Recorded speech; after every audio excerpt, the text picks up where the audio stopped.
ngayon sa bahay ng kaibigan ni Amo para kumuha ng food. Nilibre niya kami ng food for dinner. Nagsaing na ako dun sa bahay at luto na rin ang aking sinaing. At tumawag na siya na kukuhanin ko na daw yung food dito sa bahay niya. Malapit lang naman kami dito sa bahay niya. At ako ngayon ay naglalakad papunta doon sa kanyang house. At hindi ko hindi ako makadaan dyan sa may kasi umaambon.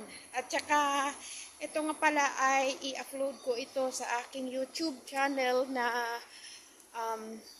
Arlene Kakanin YouTube channel na ginawa ko yun ay 2 years ago na pala.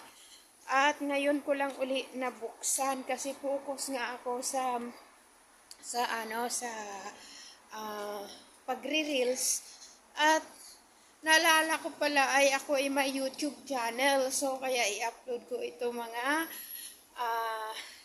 ka-YouTube or mga kakanin.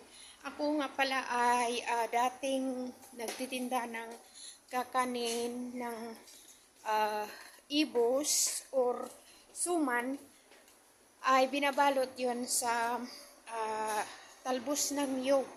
At yun ang aking business noon na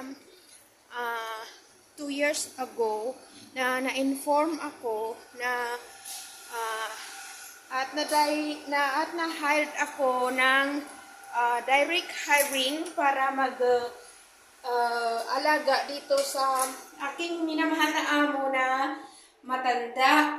So, matatapos na yung aking kontrata by July. So, ngayon ko lang ito, 2 years na pala ito na ginawa ko yung aking YouTube channel at saka i-upload ko ito. So, thank you for watching at thank you very much sa pagsuporta nyo sa aking videos.